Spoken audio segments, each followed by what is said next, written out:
सुखदेव जी महाराज की बात मान करके परीक्षित जी ने चरणों में निवेदन किया कि भगवान आप मुझे भक्ति का मार्ग बताओ, मुझे मुक्ति की इच्छा नहीं है। और तब श्री शुकाचार्य जी महाराज ने कथा सुनाना प्रारंभ किया। और कथा सुनाने में सबसे पहले सृष्टि का प्रसंग पूछा, इस सृष्टि कैसे बनाई, उसके बारे में हमें विस्तार से बताओ। शुकाचार्य जी ने विस्तार से सृष्टि का प्रसंग सुनाया। सृष्टि प्रसंग के मध्य में ही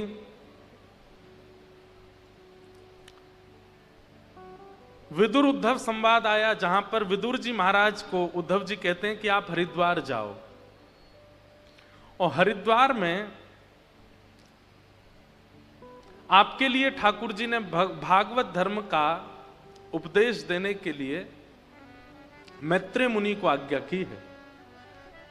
तो श्री विदुर जी महाराज बद्रीनाथ आते हैं और विदुर जी महाराज हरिद्वार आते हैं और उद्धव जी यहां से आगे बद्रीनाथ चले जाते हैं।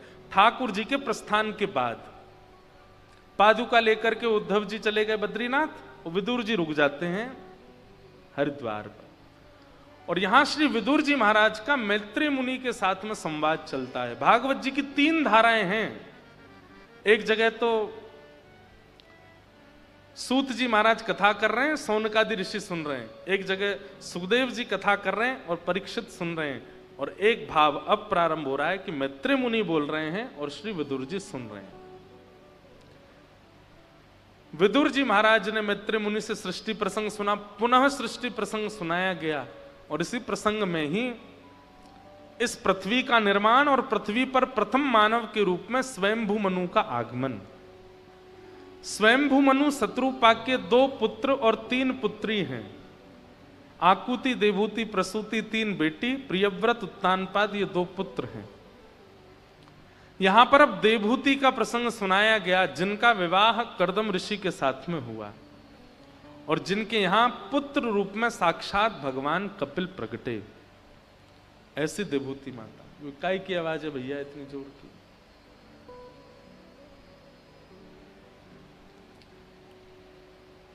सब लोग देखो सुनो। आज ठाकुर जी का जन्म होना है ना, तो कंस के पहरेदार आ रहे हैं धीरे धीरे। जेल में अनुकूलता तो होती नहीं है, प्रतिकूलता ही होती है, तभी तो ठाकुर जी जन्म। जेल में मतलब जहां प्रतिकूलता उसको नाम जेल है। आज प्रतिकूलता कुछ ना कुछ आ ही रही है, यहां से आवाज आ रही है, कभी कुछ हो रहा है।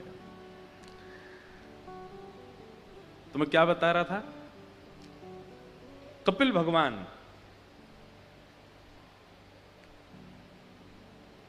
कर्दम ऋषि ऐसे ऋषि हुए हमारे भारतवर्ष के, जिन्होंने 1000 वर्ष तक तपस्या की। और 1000 वर्ष बाद जब ठाकुर जी प्रसन्न होकर के प्रकट हो गए और कहा वरदान मांगो क्या चाहिए, तो कर्दम ऋषि क्या मांगते हैं कि तथा सचाहम परिवोडुकाम समानशीलां ग्रहमेधधेनुं उपेयवान्मूलमशेषमूलं दुराशय कामदुदांग्रिपस्य।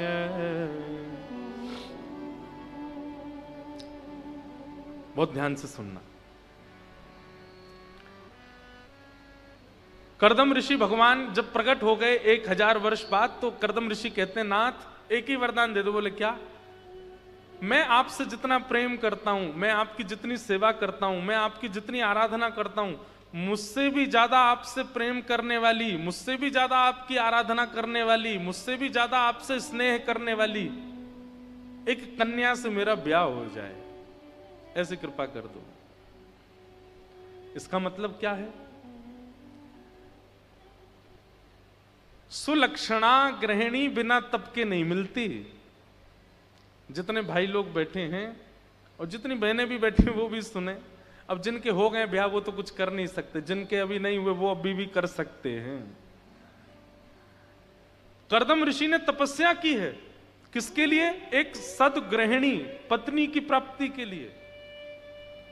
और हमें चाहिए कि हम केवल डॉक्टर बन जाएं, चार्टर्ड अकाउंटेंट बन जाएं, अपने आप ही अच्छे घर की लड़की आ ही जाएगी जीवन में। नहीं, तब करना पड़ेगा, भजन करना पड़ेगा, तभी।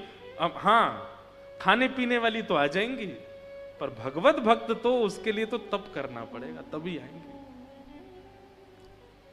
आजकल संसारी लोग हैं, संसारी युवा हो गए हैं, और संसारी युवाओं को संसारी प्रिय लगते हैं।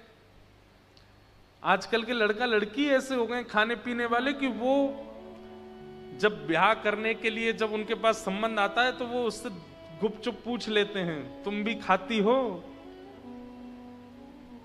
तुम भी पीती हो? बोले हाँ। अरे फिर तो माता जी को बोल दो हाँ है, दोनों रात में पिया करेंगे।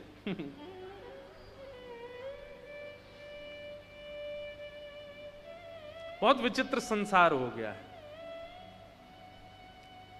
पहले ऐसे कहा जाता था कि लड़का खाता पीता नहीं हो तो ही ब्याह करेंगे, अब यह खाता पीता होना चाहिए, हमारी बेटी रह ही नहीं पाएगी। ये कलयुग नहीं है तो क्या है? कहां किसी समय पर गुण देख कर के ब्याह किया जाता था, अब यह देखा जाता है अवगुण नहीं है तो मैं कैसे रहूंगा? ये कितना विचित्र संसार है। आजकल स्कूल यूनिवर्सिटी के बच्चे, हम जाता हूं मैं कभी कभी यूनिवर्सिटीज में, तो वहां देखने में आता है सबसे कम मित्र उन लोगों के जो बहुत सुधरे हुए हैं, और सबसे ज्यादा मित्र उनके जो बिगड़ैल हैं, एक नंबर के। जो बालक रात्रि 10:30 11 बजे सो जाता हो, बच्चे उससे बात नहीं करते, बोले अरे भाई ये तो बहुत सुधरा हुआ है भाई, हमारे संग नहीं निभेगी तुम्हारी। इसलिए अब तप करना पड़ेगा, ब्याह के लिए तप करना पड़ेगा। करदम ऋषि ने किया। एक बात बताएं, अनुकूल पत्नी मिले, अनुकूल पति मिले, भगवान की बहुत बड़ी कृपा। और अगर प्रतिकूल पत्नी मिले, प्रतिकूल पति मिले, तो भगवान की बहुत बड़ी कृपा, विशेष कृपा। अनुकूल मिले तो कृपा, और प्रतिकूल मिले तो विशेष कृपा। आप कहोगे कैसे? अनुकूल मिले तो दोनों बैठ के कथा सुनना, और अगर प्रतिकूल मिले तो उसके हिस्से का जो प्रेम है वो भी ठाकुर जी को दे देना। अब अनुकूल मिलेगा तो प्रेम में भी विभाजन होगा ना। अनुकूल अगर मिलेंगे जीवन साथी तो प्रेम में विभाजन होगा, थोड़ा प्रेम उनको देना पड़ेगा, अनुकूल है। लेकिन प्रतिकूल मिले तो पूरा ही पूरा ठाकुर जी को दे दो, लो इनके बटका भी आपको अर्पित। एक हमारे परम भक्त हुए भारतवर्ष में, उनका नाम था श्री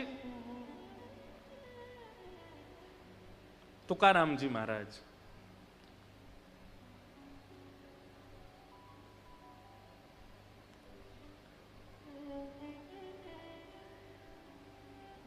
तो श्री तुकाराम जी की जो पत्नी थी वो बड़ी विपरीत अवस्था की थी, विपरीत स्वभाव की थी। एक बार एक गांव में लड़का था, बहुत अच्छी कथा है, ध्यान से सुनना, मुझे बड़ी अच्छी लगती है। एक महापुरुष कैसे उत्तर देता है। तो तुकाराम जी, जिनके आगे महाराष्ट्र के मराठा राजा छत्रपति शिवाजी महाराज भी नतमस्तक होते थे, वो तुकाराम जी अपनी पत्नी की लड़ाई और चिक-चिक से इतने मतलब बेचारे परेशान तो नहीं होते थे, लेकिन बहुत लड़ती थी, तो इसलिए घर से गांव के बगल में एक पर्वत था, उसके ऊपर पूरे दिन सुबह चले जाते थे, रात को उतर के आते थे नीचे, पूरे दिन वहीं रहते थे। तुकाराम जी से मिलने छत्रपति शिवाजी महाराज आते, बड़े बड़े संत आते, बड़े बड़े महापुरुष आते थे, लेकिन पत्नी उनका बिल्कुल आदर नहीं करती थी, पत्नी बिल्कुल सम्मान नहीं करती थी। एक दिन एक गांव का बालक, पूरा घर उसके पीछे पड़ा था, तू ब्याह कर ले, ब्याह कर ले, ब्याह कर, उसको करना नहीं था। तो उसने अंतिम बार अपने परिवार के लोगों से कहा, ठीक है तुम लोगों को चाहते हो मैं ब्याह कर लूं? बोले हाँ। तुकाराम जी से कहलवा दो कि ब्याह कर ले तो मैं कर लूंगा, क्योंकि उसको पता था तुकाराम जी नहीं बोलेंगे कि ब्याह कर लो। भाई दूध का जला दूसरे को भी दूध जला हुआ पीने नहीं देता, छाछ फूंक फूंक के पीता, ये तो बात है, पर दूध का जला दूसरे को सावधान कर दो, भाई फूंक मार के पियो, गर्म है। तो उसने मन में विचार किया कि तुकाराम जी का खुद का विवाह इतना ज्यादा विचित्र गया है, वो मेरा ब्याह तो मना ही कर देंगे घर वालों को। तो उसने घर वालों से कहा, तुकाराम जी अगर बोल देंगे कि ब्याह कर लो तो मैं कर लूंगा। घर वाले बोले ये भी कोई बात है, तुकाराम जी तो मना ही करेंगे। बोले इसीलिए तो उनसे कहलवा दो, मैं तुरंत ब्याह कर लूंगा। सब लोग इधर देखो, ध्यान से सुनो। तो घर के सब लोग उसको लेके गए तुकाराम जी के पास, जाके बोले इसने कहा है कि तुकाराम जी अगर बोल देंगे तो मैं ब्याह कर लूंगा, देख लीजिए आप आज्ञा कर दी। तुकाराम जी बोले जितनी जल्दी हो सके उतनी जल्दी ब्याह करो, जितनी जल्दी हो सके उतनी जल्दी इसका ब्याह करो। तो घर के लोग तो तुरंत, अगली बात सुनी नहीं, तुरंत भागे वहां से। बोले अब हम व्यवस्था कर रहे हैं, अब तू कुछ नहीं कर सकता, अब तो तेरा ब्याह होगा। सब चले गए। तो उसने चरण पकड़ लिए तुकाराम जी के, बोले आप ये तो आपने गलत किया, आप महापुरुष हैं, आप श्रेष्ठ जन हैं, और श्रेष्ठ जन अगर देख लेते हैं कि मार्ग में कांटे पड़े तो दूसरों को सावधान कर देते हैं कि तुम मत आना, कांटे हैं। आप कैसे, ये तो आपने वो वाली बात कर दी कि मुझे कांटे लगे तो तू क्यों बचे, तेरे को भी लगने चाहिए। तुकाराम जी बोले नहीं। तो क्यों कहा आपने कि ब्याह कर लो, आपका विवाह कैसा गया है सब जानते हैं, फिर आपने क्यों कहा। तुकाराम जी बोले देख, पत्नी अगर तेरे मन अनुकूल आ गई तो कोई शिकायत नहीं है, बढ़िया चलेगा जीवन। और पत्नी यदि विपरीत आ गई तो एक गांव में 2 तुकाराम हो जाएंगे, एक मैं भी एक तू भी। तू भी भजन करियो संग बैठ के, मेरा उत्तराधिकारी कौन फिर, हाँ मेरी गद्दी पे कौन बैठेगा। तब वो बालक तुकाराम जी के सामने रोने लगा और उसने चरण पकड़ लिए, तुकाराम जी से बोला महाराज एक बात बताइए। बोले क्या, इतनी विपरीतता है आपके जीवन में, आपकी पहली पत्नी ने प्राण त्याग दिए, आपका इकलौता बेटा था और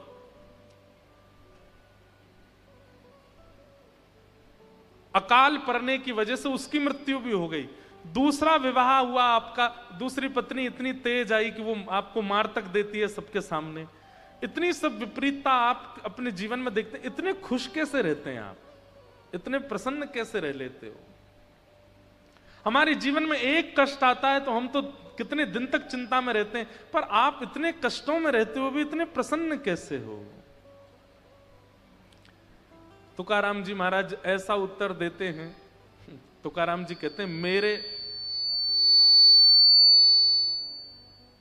मेरे जीवन की बाद में चर्चा करना, ये सब जेल का निर्माण हो रहा है, ठाकुर जी आएंगे ना। तो तुकाराम जी बोले एक तो मेरा एक स्वरूप और है कि मैं कथा और भूल जाता हूं, जरा सा भी कोई यहां से उठता भी है ना तो भूल जाता हूं, इतनी मुझे सावधानी से कथा कहनी पड़ती है। तो तुकाराम जी बोले देखो, मेरे जीवन में खुशी कैसे आई है, आनंद कैसे आई, ये सब मैं तुझे बाद में बताऊंगा, लेकिन तेरे माथे पे मैंने कुछ पढ़ लिया है। तो बालक बोला क्या पढ़ लिया। बोले 7 दिन बाद तेरी मृत्यु होने वाली है। वो बालक बोला मैंने तो गलती कर दी आपसे पूछ के, ये तो मैं आपसे कुछ और पूछ रहा हूं, आप उत्तर कुछ और दे रहे हो, आप कह रहे हो तेरे जीवन के 7 ही दिन बचे। बोला हाँ 7 दिन में तू मरने वाला है, अब तू जा, 7 दिन में जो जो तुझे सुधार करना है सब कर ले, 7 ही दिन बचे। वो बालक भी मानता क्यों नहीं, तुकाराम जी बोल रहे हैं साक्षात। तो उठ करके चला गया, बोले जय हो भगवान जाता हूं। 7 दिन तक घर पे रहा, 7 दिन बाद जब लौट करके आया तुकाराम जी के चरणों में आ गया। बोले आज तो मेरे प्राण जाने वाले हैं, मैंने सोचा कहीं और क्यों जाऊं, आपको देखते देखते आपके पास ही बैठ के भजन करते करते त्याग दूंगा। आपको जब ये पता है कि 7वें दिन प्राण जाने वाले हैं, तो अब 7 दिन में भी अब कौन से समय प्राण जाएंगे वो भी बता दीजिए। तुकाराम जी बोले बाद में बताएंगे, पहले ये बताओ इन 7 दिनों में तुम्हारी किसी से लड़ाई हुई। तो बालक बोला नहीं किसी से नहीं हुई। क्यों, इन 7 दिनों में ऐसा कुछ हुआ ही नहीं कि जिससे तुम्हारी लड़ाई होती। तो बोला नहीं हुआ तो था, बड़ा भाई लड़ने आ गया था, फिर एक बार मां से भी थोड़ी हो गई थी, लेकिन हर बार मैं ही चरण पकड़ के क्षमा मांग लेता था, मुझे लगता कि भाई मरने वाला हूं, अब लड़के क्या फायदा। अच्छा इन 7 दिनों में तू कभी, तेरे को कोई चोट नहीं लगी, कहीं दर्द नहीं हुआ, कुछ ऐसे रोया नहीं तू? बोले हुआ, सब हुआ, लेकिन बस यही सोचता रहता था कि मरने वाला हूं, अब रो के क्या फायदा, ये छोटे मोटे दर्द तो मृत्यु के आगे छोटे होते हैं, इन दर्दों में क्या पीड़ा लेनी। तुकाराम जी बोले मेरी प्रसन्नता का कारण यही है, मैं हर दिन यही सोचता हूं। मेरी पत्नी विपरीत है, मेरी पत्नी लड़ती है, झगड़ती है, मैं सोचता हूं इससे लड़के क्या फायदा, जीवन अंतिम कब आ जाए पता नहीं, उतने में भी भजन कर लेता हूं। कोई मुझसे लड़ने आता है, कोई मुझे पीड़ा देने आता है, कोई मुझे प्रतिकूलता देने आता, पर मैं विचलित नहीं होता, क्योंकि मैं हर क्षण को अपना अंतिम क्षण मानता हूं। मुझे लगता है कि अभी मैं इससे लड़कर के अगर अपना समय व्यर्थ कर दूंगा, कहीं अगले ही क्षण मेरे प्राण चले गए तो, इसलिए मैं सब जगह अपनी गलती स्वीकार कर लेता हूं, प्रसन्न रहता हूं, भगवत भजन करता रहता हूं। बालक ने चरण पकड़ लिए, बोले आप ही मेरे गुरु हो, मैं क्या पूछता हूं और आप कैसे उत्तर देते हो। वो बात देख करके मैं आनंदित हो गया, मैं अभी ब्याह कर रहा हूं आपकी आज्ञा से। तुरंत उसने ब्याह किया और तुकाराम जी ने उसका जीवन संवार दिया।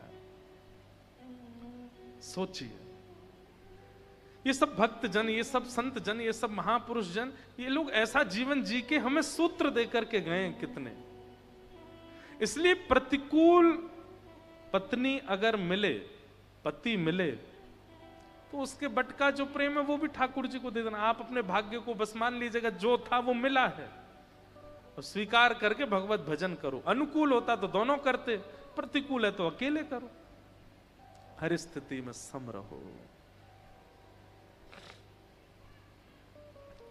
तो कर्दम ऋषि ने भगवान से कहा कि मुझे अनुकूल पत्नी मिले, और कैसी अनुकूल, सुंदर नहीं, सुशील नहीं, मेरे समान आपसे प्रेम करने वाली, मुझसे भी ज्यादा आपसे प्रेम करने वाली पत्नी मिले। भगवान इतने प्रसन्न हो गए, भगवान बोले चिंता नहीं करो, स्वयंभू मनु की पुत्री देवहूति से तुम्हारा ब्याह होगा, और मैं तुम्हारे इस भाव से इतना प्रसन्न हूं, इतना प्रसन्न हूं कि तुम्हारे यहां पुत्र के रूप में मैं ही जन्म लूंगा, तुम्हारे यहां मैं जन्म लेके आऊंगा, जाओ। और कर्दम ऋषि के यहां 9 पुत्रियों ने जन्म लिया, और 10वें संतान के रूप में भगवान कपिल का प्रादुर्भाव हुआ। बोलो कपिल भगवान की। जिन्होंने सांख्य शास्त्र का निरूपण किया, दर्शन शास्त्र की व्याख्या की, पूरे विश्व को सांख्य योग से अवगत कराया, अद्भुत ज्ञान के प्रणेता श्री कपिल भगवान देवहूति माता के साथ में सुंदर संवाद करते हैं। उस कथा को बड़े भाव से यहाँ पर सुनाया गया। सब, अब कथा तो बहुत बड़ी है, अनेक बार कही है विस्तार से, सबको प्रणाम करते हैं। आगे देवहूति माता की 2 और बहन हैं, आकुति और प्रसूति, इनका प्रसंग सुनाया गया। फिर इनके 2 भाई प्रियव्रत, उत्तानपाद। तो यहां उत्तानपाद राजा की 2 पत्नी सुनीति और सुरुचि। बड़ी पत्नी से पुत्र का जन्म हुआ, नाम हुआ ध्रुव, और छोटी पत्नी के पुत्र का नाम हुआ उत्तम। छोटी पत्नी के प्रति ज्यादा आकर्षण की वजह से बड़ी पत्नी का त्याग कर दिया। बड़ी पत्नी के पुत्र ध्रुव जब 4-5 वर्ष की अवस्था के हो गए तो अपनी मां से पूछने लगे, मां मेरे पिता कौन है। जब पिता का परिचय दिया कि सामने जो राजभवन है इसमें जो राजा हैं वही तुम्हारे पिता हैं, अपने पिता को देखने के लिए ध्रुव जी जैसे ही राजभवन में गए तो पिता की गोद में दूसरा बालक देखा, छोटी मां का बेटा। वो देख करके ध्रुव जी के मन में आया कि इस गोद का अधिकारी तो मैं भी हूं। जैसे ही अपने पिता की गोद में जाने के लिए आगे बढ़े, छोटी मां ने रोक दिया और कहा कि वो तुम्हारे पिता हैं, पर मैं तुम्हारी मां नहीं हूं, इसलिए तुम इस राज्य गद्दी पर नहीं बैठ सकते। अगर तुम्हें अपने पिता की गोद में बैठना है या उस राज्य गद्दी पर बैठना है तो भगवान का भजन करो, भगवान को प्रसन्न करके प्रकट करो, और जब भगवान कहें वरदान मांगो तो वरदान में यह मांगना कि मेरा जन्म छोटी मां के गर्भ से हो, मेरे गर्भ से जन्म लेकर के जब आओगे तब बैठोगे यहां। छोटे से ध्रुव जी महाराज रोते रोते अपनी मां के पास। अब ये सब कथाएं ना, इनका विस्तार इतना सुंदर है। सुनीति का रूप क्या है हमारे जीवन में, सुरुचि का रूप क्या है हमारे जीवन में, ध्रुव कौन है हमारे जीवन में, इस सब का बड़ा अर्थ है, पर वो समय की पाबंदी है, थोड़ा सा समझा देते हैं। सुनीति और सुरुचि, ये दो पत्नियां हैं, हम सबकी दो पत्नी हैं। सुनीति यानी कि बुद्धि और सुरुचि यानी कि मन, हम सबकी दो पत्नी हैं। जैसे उत्तानपाद राजा छोटी पत्नी के प्रति ज्यादा आकर्षित है, ऐसे हम भी छोटी पत्नी के प्रति आकर्षित रहते हैं। छोटी पत्नी कौन? मन। अच्छा, यह भी प्रमाणित है कि यह छोटी पत्नी कैसे है, क्योंकि बुद्धि तो तभी एक्टिव हो जाती है जब हमारा जन्म होता है, पर मन 12 साल के बाद, 13 साल के बाद, 14 साल के बाद एक्टिव होना शुरू। आजकल के बच्चों का तो 6 साल में ही हो जाता है। 3 साल के बच्चे को, 2 साल के बच्चे को मां जो खिला दे खा लेगा, जो पहना दे पहन लेगा। 6 साल का बच्चा तक भी मां अगर उसको छोटे कपड़े पहना दे वो भी पहन के चला जाता है। 7 साल का होते ही फिर उसकी इच्छाएं प्रकट होने लगती हैं, मैं तो ऐसे पहनूंगा, मैं तो वहां जाऊंगा। तब मन का जन्म होता है। तो मन छोटी पत्नी है, और छोटी पत्नी के प्रति हमारा आकर्षण ज्यादा होता है, और कभी कभी आकर्षण इतना ज्यादा हो जाता है कि हम बड़ी पत्नी का त्याग ही कर देते हैं, यानी कि मति। लेकिन मति से जो जन्म होता है वो होता है ध्रुव का। ध्रुव का मतलब क्या? ध्रुव का अर्थ ही होता है कल्याण, ध्रुव का अर्थ ही होता है परम सत्य। और छोटी पत्नी से जो जन्म होता है वो होता है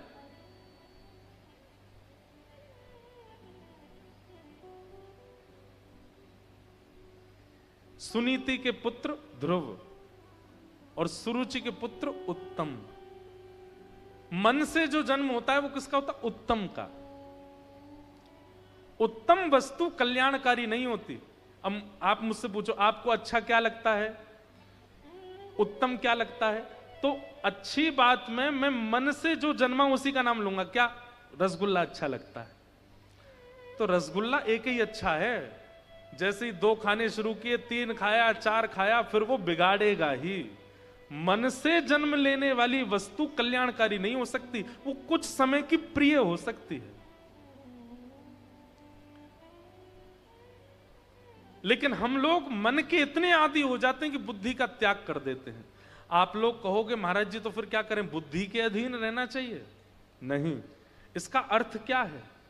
मन और बुद्धि दोनों अलग अलग विचार ना करें। ये दोनों जब अलग अलग विचार करते हैं तभी व्यक्ति महासंसारी हो जाता है। बुद्धि अलग विचार करती है, मन अलग विचार करता है। आध्यात्मिक व्यक्ति कथा सुनते सुनते, गुरु आश्रय में रहते रहते उसका क्या होता है? बुद्धि और मन ये एक धारा हो जाती है। जो मन की इच्छा होती है वही बुद्धि की इच्छा, और ये दोनों एक तभी हो सकते हैं जब मन में और बुद्धि में, दोनों में श्री कृष्ण बैठे हो। बुद्धि में संसार, मन में श्री कृष्ण, तो भी विलग होगा। बुद्धि में श्री कृष्ण, मन में संसार, तो भी विलग होगा। और इन दोनों में यदि श्री कृष्ण हो गए तो एक धारा हो जाएगी, और वही व्यक्ति आध्यात्मिक पथ, भक्ति पथ का पथिक बन के श्री कृष्ण की प्राप्ति कर लेगा, अपने जीवन का उद्धार कर लेगा। हमारी कथा में एक नियम बनाऊंगा मैं कि भाई खाली हाथ मत बैठो। ये तो सूत्र ऐसे सुंदर कभी कभी आते हैं मंच से लिखने वाले हैं। ये जीवन के कितने सूत्रों का उत्तर मिलता है यहां से। तो बड़ी पत्नी के पुत्र ध्रुव, ध्रुव को डांट दिया छोटी पत्नी ने। ध्रुव जी महाराज मां के पास रोते हुए गए कि मां, छोटी मां ने ऐसा कहा, वन में जाके भगवान का भजन करके उनको प्रसन्न करके छोटी मां के गर्भ से जन्म हो मेरा, ऐसा वरदान मांगू। तो बड़ी मां ने कैसे समझाया ध्रुव को? ध्रुव को बोली, बेटा व्यक्ति क्या बोलता है उसमें ग्रहण करने वाली क्या बात है, केवल उतना सुना करो, उसके अलावा सब छोड़ दिया करो। छोटी मां ने तुमसे क्या कहा? वन में जाके भगवान को भजन करके उनको प्रसन्न करो, बस यहीं तक सुनो। इसके आगे क्या कहा उसका विचार मत करो। मां हो तो ध्रुव की मां जैसी। और कहा, बेटा तू अभी जा वन में। ये संकेत समझ कि ठाकुर जी ने किसी से तुझे कहलवाया है कि तू वन में आके मेरा भजन कर, मैं तो तैयार बैठा हूं तुझसे मिलने को। जो ध्रुव जी रोते हुए गए थे वो नाचने लगे मां के आगे। मां आपने ऐसा समाधान बताया। बोले कि और जाते जाते छोटी मां के पैर और छूना, कि उन्होंने संकेत दिया है कि भगवान तुझसे मिलने के लिए वन में बैठे हैं, जा। एक बात आपको समझ आएगी बंधुओं कि ध्रुव जी की भक्ति में भगवत प्राप्ति का सबसे बड़ा कारण क्या बना? उत्साह, एक्साइटमेंट, जो उनकी मां ने प्रकट कर दिया है। बोले तेरे लिए भगवान वन में ही बैठे हैं, इसीलिए छोटी मां के माध्यम से तुझे संदेश भिजवाया कि तू वन में आ। ध्रुव जी इतने उत्सुक हो गए, अब उनको कुछ नहीं दिख रहा है और उत्सुकता में चले गए वन की ओर। नारद जी महाराज मार्ग में मिले, नारद जी ने भी परीक्षा ली ध्रुव जी की, उसमें पास हो गए। तब नारद जी ने उनको 12 अक्षर मंत्र प्रदान किया। नमो भगवते तुभ्यं वासुदेवाय धीमहि प्रद्युम्नाय अनिरुद्धाय नमः संकर्षणाय च। इसी श्लोक का 12 अक्षर मंत्र क्या बना? ओम नमो भगवते वासुदेवाय। ये 12 अक्षर मंत्र है। जरूर बंधुओं गंगा जी में स्नान करके और थोड़ा सा अंग गंगा जी में ही हो, चाहे पेट तक हो, कंठ तक हो, गंगा जी में बैठ करके जितनी क्षमता हो इस मंत्र का मनी मन जाप करना है। और जाप करते समय नेत्र खोले नहीं रखने, किसी को देख रहे हो उसको, उतनी देर ठाकुर जी का स्मरण करो। जो स्वरूप आपको प्रिय लगता है, राधा रमन लाल प्रिय लगते हैं, गिरधर लाल प्रिय लगते हैं, जगन्नाथ प्रिय लगते हैं, उस स्वरूप का चिंतन करके कर माला, माला ले सको तो अच्छा, नहीं तो कर माला करके इस 12 अक्षर मंत्र को जरूर गंगा जी में बैठ के जपो। आपको अनुभव होगा, अच्छा अनुभव होगा। ये 12 अक्षर मंत्र दिया। ध्रुव जी महाराज मधुवन में गए और मधुवन में जाकर विराजमान होकर के शंख चक्र गदा पद्म धारण करके श्रीमन नारायण ध्रुव जी के सामने प्रकट हो गए। बोलो भक्त वत्सल भगवान की। ध्रुव जी आ गए, भगवान आ गए। लोग कहने लगे 5 महीने में कैसे मिल गए? ठाकुर जी की प्राप्ति के लिए समय की अवधि कितनी होनी चाहिए? कितनी पता है? एक क्षण, एक क्षण में भी वो आपको मिल जाएंगे, यदि वो एक क्षण परिपूर्ण उत्सुकता से भरा होगा तो। नहीं तो लगे रहो सालों साल नहीं मिलेंगे ठाकुर जी। एक बात लिख लीजिएगा, आपके नियम से, साधन से, व्रत से, तप से ठाकुर जी प्रसन्न होते हैं, पर यदि इन नियम, साधन, व्रत, तप में उत्सुकता नहीं है तो ठाकुर जी मिलने में समय लगाएंगे। एकादशी करते हैं पर कैसे करते हैं? भार, आज तो मेरे मित्र का जन्मदिन है, क्या करें, एकादशी आ गई, अब तो मैं कुछ खा ही नहीं सकता, सारे छोले भटूरे खा रहे हैं, मैं तो देख ही नहीं सकता। अगर इस भाव से एकादशी भी कर रहे हो ना तो उत्साह शून्य हो गई, और उत्साह शून्य होते ही आपके नियम का, आपके व्रत का, आपके भाव का हनन हो जाता है। इसलिए भैया तीर्थ यात्रा, ध्यान से सुनना, तीर्थ यात्रा, व्रत, नियम, नाम जप और कथा, इन 5 में कुछ हो चाहे ना हो, उत्सुकता भरपूर होनी चाहिए। जब तक बिना उत्सुकता के इनका आप पालन करोगे, इनसे कोई फल प्राप्त होने वाला नहीं है। नाम जब आप जपते हैं तो उस समय ये नहीं होनी चाहिए 14 माला जपनी है, 11 माला जपनी है, गुरुजी ने 21 माला के लिए कहा, जल्दी जल्दी पूरी करूं, अरे क्यों नहीं हो रही। कई लोग जाप करते हैं ना, हम भी बचपन में जब करते तो जब करते करते अंदर देखते कितनी दूर रह गई है अभी वो सुमेरु कब आएगा ऊपर। नहीं महाराज, जब करते करते सुमेरु आ गया और आपकी 11 माला पूरी हो गई तो मन में क्षोभ हुआ, इतनी जल्दी क्यों हो गया नाम पूरा, ये अभी और क्यों नहीं बढ़ा, और क्यों नहीं चला। 7:15 बजे जैसे ही मैं बोलूं कि अब हम कथा कल सुनाएंगे, तो आपके मुख से जैसे पीड़ा की आह निकलती है ना, ऐसे निकल पड़े कि अरे इतनी जल्दी कथा क्यों पूरी हो रही है, अब फिर कल 4 बजे तक प्रतीक्षा करो। और व्यास जी भी हमारे 4:30 से पहले तो आते नहीं है। विचार करें,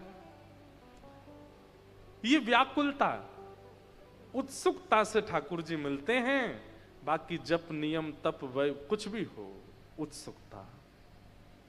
ध्रुव जी को भगवान मिले और भगवान की ध्रुव जी ने स्तुति गाई। भक्ति मुहु प्रवहताम त्वयि में प्रसंगो भूयादनंत महताम अमलाशयानाम येनांजसौल्वण मुरुव्यसनम भवाब्धिम निश्ये भवद गुण कथा मृतपान मत्त। हे नाथ, मुझे व्यसनी बना दो। क्या कह रहे हैं ध्रुव जी? मुझे व्यसनी बना दीजिए। भगवान बोले व्यसनी? किस चीज का व्यसन करना है? बोले आपकी कथा का व्यसन हो जाए, ऐसी कृपा कर दो। आपकी कथा सुनने का मुझे व्यसन लग जाए। व्यसनी व्यक्ति कैसा होता है? सब लोग इधर देखो, व्यसनी व्यक्ति कैसा होता है पता है? बहुत तेज सिर में दर्द हो रहा है, क्या करें? तो थोड़ी सी पी लो, ठीक हो जाओगे। बहुत चिंता हो रही है, अच्छा चलो संसारी पीने वाली वस्तु का नाम तो नहीं लेंगे, चाय, चाय भी व्यसन है। सिर में दर्द हो रहा, चाय पिला दो। अभी अभी भोजन किया, थोड़ी थोड़ी चाय और पी लें हैं। अब तो नींद आ रही है, चाय पी के सोएंगे। सुबह उठ गए, चाय पिलाओ। घूमने जा रहे हैं, बोले एक कटोरी चाय पी के फिर चलेंगे। अरे भैया, जहां घूमने आए थे पहुंच गए, चाय तो पियेंगे, यहां उतरते ही पहले चाय। व्यसनी व्यक्ति क्या करता है? वो व्यसन करने के बहाने ढूंढता है। ध्रुव जी महाराज ने जो यहां व्यसनम भवाब्धिम शब्द कहा है, इसका मतलब क्या है? बोले मैं आपको याद करने के बहाने ढूंढूं, ऐसी मेरे जीवन की उत्सुकता बना दो नाथ। मैं केवल बहाने ढूंढा करूं, कैसे कथा सुनूं, कैसे मिलूं, कैसे जाऊं।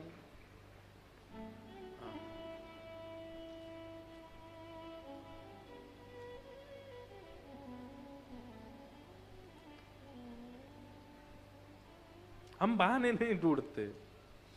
कई लोग ढूंढते हैं, कई आते हैं बच्चे, हम महाराज जी घर पे झूठ बोल के आए हैं कथा सुनने। हमें लगता है कि कोई नहीं, अब तुम थोड़े और पास पहुंच गए ठाकुर जी के, कथा के लिए झूठ बोलने लग गए हो, बहाने ढूंढने लगे हो कथा सुनने के। अच्छा, व्यसनम भवाब्धिम। ध्रुव जी महाराज ने ठाकुर जी से बस यही मांग। भगवान बोले, ए ध्रुव मेरी एक बात सुन, तू मांगने तो निकला तो कुछ और वजह से था। पिता की राज्य गद्दी पर बैठना था और यहां आकर के तूने गद्दी का चर्चा भी नहीं करी। तो ठाकुर जी आपके दर्शन के बाद अब संसार की कोई इच्छा नहीं। भगवान बोले नहीं, फिर भी वो सूक्ष्म इच्छा को मैं पूरी करूंगा और 36,000 वर्ष के लिए तुमको पृथ्वी का राजभार संभालना पड़ेगा। ध्रुव जी महाराज तो बड़े व्याकुल हो गए, बोले नाथ आपके दर्शन के बाद 36,000 वर्ष रहना पड़ेगा संसार में? ऐसा मत करो नाथ। आपका रूप देखने के बाद, आपकी झांकी हो जाने के बाद, आपका स्वरूप दिख जाने के बाद फिर कुछ और अच्छा नहीं लगता है नाथ। कृपा करके ये भाव मत करो। ठाकुर जी बोले नहीं, ये तो तुम्हें करना पड़ेगा, जाओ, जाकर के पृथ्वी पर राज शासन करो। और ध्रुव जी को इस प्रकार भगवान ने अपना अनुगत्य प्रदान किया। बोलो भक्त वत्सल भगवान की जय। ध्रुव जी महाराज आगे चल के इनके वंश में इनके अंग हुए, अंग के बेटा बैन हुए, बैन के यहां भगवान पथु रूप धारण करके आए। भगवान से 10,000 कान मांगने की इन्होंने याचना की। ऋषभदेव भगवान का चरित्र सुनाया गया। उन्हीं के पुत्र भरत, जो कि तीसरे जन्म में जड़ भरत बने, रघुगण के साथ उनका संवाद सब सुनाया गया। अभी मास कथा हम 2 साल में एक बार मास कथा का एक जगह संकल्प ले लिया है हमने। 2 साल में एक बार 1 महीने की कथा करेंगे, तभी ये सब पूर्ण हो सकते हैं, नहीं तो इनकी पूर्ति हो नहीं सकती। इतनी विस्तृत है श्रीमद् भागवत जी की कथा।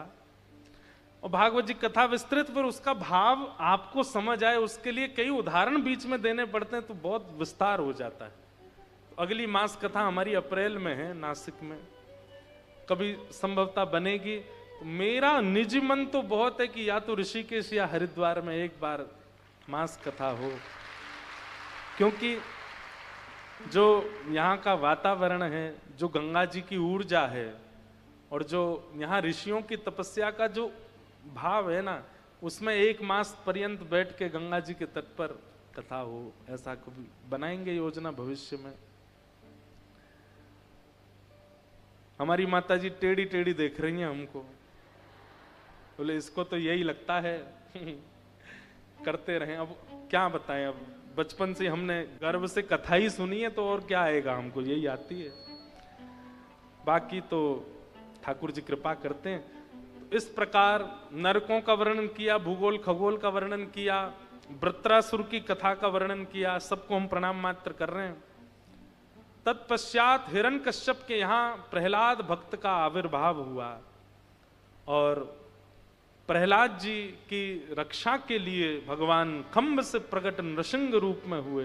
बोलो नृसिंह भगवान की। हिरण्यकश्यप का वध किया। प्रहलाद जी ने भगवान की स्तुति गाई और स्तुति गाकर के ठाकुर जी को प्रसन्न किया। प्रहलाद स्तुति बहुत सुंदर है, कई बार विस्तार से कथाओं में सब भाव सुनाए हैं। आगे गजेंद्र मोक्ष की कथा आई, पहले दिन मैंने सुनाई थी। बलि वामन अवतार की कथा आती है, जहां पर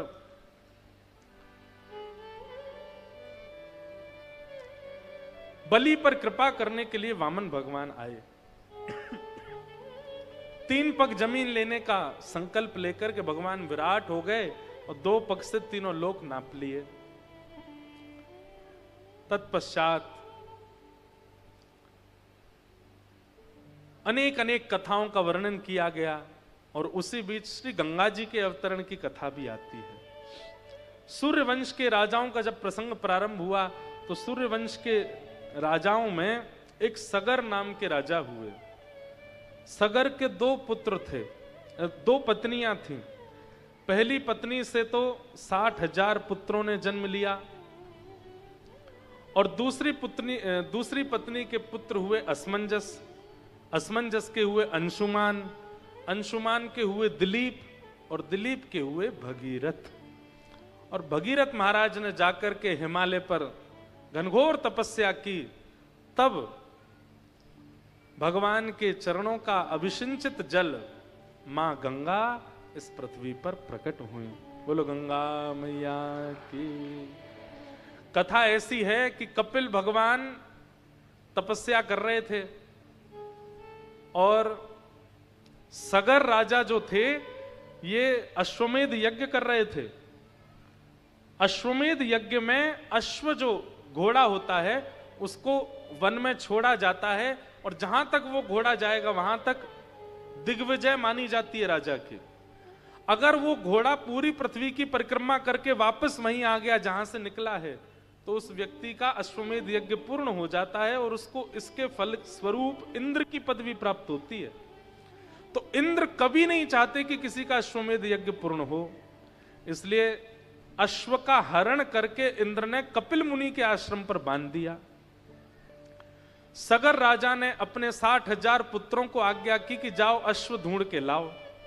अश्व ढूंढते ढूंढते जैसे ही पहुंचे सागर के तट पर कपिल भगवान बैठे थे, अश्व मिल गया। तो ये 60,000 ने कपिल भगवान को दोषी मान करके उनको उनके तप में विघ्न डाला। तो कपिल भगवान ने नेत्र खोल करके देखा तो नेत्रों से अग्नि प्रकट हुई, 60,000 जल के भस्म हो गए। सगर राजा ने कहा कि भैया हमारे पुत्र गए थे अभी तक लौट के नहीं आए। तो अपनी दूसरी पत्नी के पुत्र असमंजस के पुत्र अंशुमान को भेजा कि तुम जाओ। तो अंशुमान ढूंढते ढूंढते गए तो देखा कपिल मुनि के आश्रम पर खूब सारा राख का ढेर लगा है। तब कपिल मुनि ने बताया यही तुम्हारे सब भाई बंधु हैं, योग अग्नि में जल के भस्म हो गए। तो असमंजस बोले इनका कल्याण कैसे होगा? बोले इनका कल्याण तो केवल एक से हो सकता। बोले क्या? जगत जननी गंगा जी अगर पृथ्वी पर आवे और उनका स्पर्श अगर इनकी अस्थियों को हो गया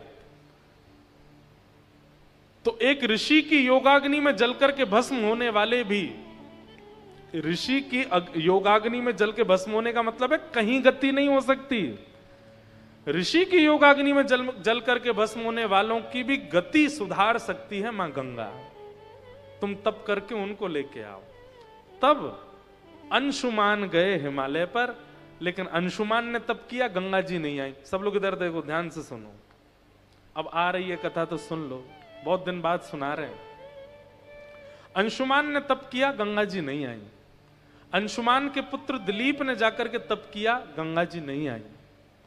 दिलीप के पुत्र भगीरथ जी गए, और जैसे ही भगीरथ जी ने तप किया तो गंगा मैया ने विचार किया कि 3 पीढ़ियां निकल गई हमको बुलाने में, अब हमें चलना चाहिए। तो जैसे ही गंगा जी पृथ्वी पर आने लगी तो महादेव को पता चला 3 पीढ़ियां लग गई, और तब गंगा जी जा रही हैं पृथ्वी पर। महादेव ने अपनी जटा खोल करके गंगा जी को उसमें बांध लिया, क्रोध में भर के। गंगा जी बोली, क्या अपराध हो गया, आपने मुझे क्यों बांधा? बोले कि कुपुत्रो जायेत क्वचिदपि कुमाता न भवति। पुत्र कुपुत्र होता है, मां कुमाता नहीं होती। आप इतनी निर्दयी कैसे हो सकती हैं गंगा जी? 3 पीढ़ियां निकल गई और आप अब जा रही हो। महादेव ने तुरंत समस्त देवी देवताओं की फौज बुलाई, बोले बैठो सब यहां पे, ये कलिकाल आने वाला है, और आप सब लोग इतना परिश्रम अगर मानवों से कराओगे तो कोई भक्ति नहीं करेगा, कोई भजन नहीं करेगा, कोई साधन नहीं करेगा। इसलिए सबको मेरी आज्ञा है, मानव के सहज, सरल और बिल्कुल सामान्य से प्रयास पर भी आपको रीझना पड़ेगा और उस पर कृपा करनी पड़ेगी। तब सभी देवी देवताओं ने महादेव को आश्वासन दिया। शनि भगवान बोले, हम पे कोई तेल चढ़ा देगा, हम उसी से खुश हो जाएंगे। देवी मैया बोली, हमारे सामने लाल पुष्प चढ़ा देंगे, सिंदूर चढ़ा देंगे, हम उसी से ही खुश हैं। सभी देवी देवताओं ने सामान्य सामान्य भाव कर दिए। तभी शंकर जी ने भ्रकुटी टेढ़ी करके गंगा जी को देखा, बोले आप कैसे प्रसन्न होगी? तब गंगा जी कहती हैं, गंगे गंगे तियो ब्रूयात योजनानां सतैरपि मुच्यते सर्व पापेभ्यो विष्णुलोकम स गच्छति। हे महादेव, मैं वचन देती हूं, मेरे प्रवाह होने वाले घाट से, सब लोग इधर देखो, ध्यान से सुनो, मेरे प्रवाही घाट से 100 योजन इधर की तरफ, 100 योजन इधर की तरफ दूरी तक कोई व्यक्ति अगर सामान्य जल से स्नान करते समय भी अगर गंगे गंगे कहकर के स्नान करेगा तो मेरे में ही स्नान का उसको फल प्राप्त होगा और उसे विष्णु लोक की प्राप्ति होगी।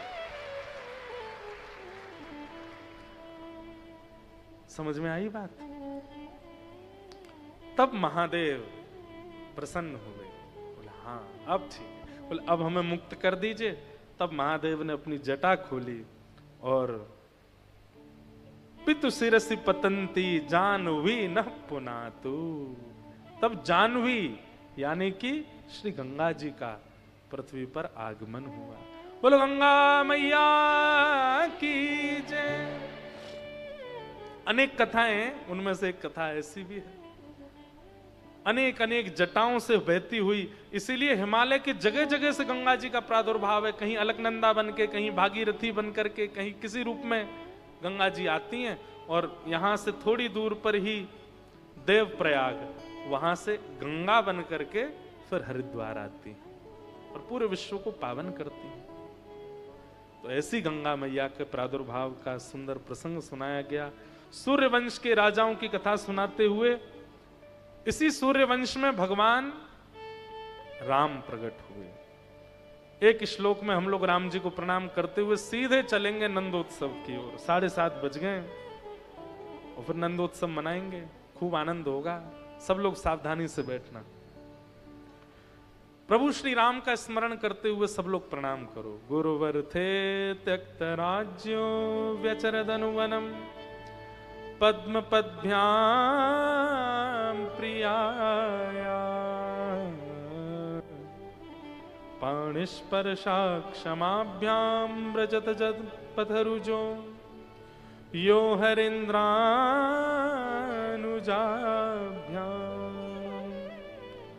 वैरूप्या शूर्पणख्या प्रिय विरहरुष रो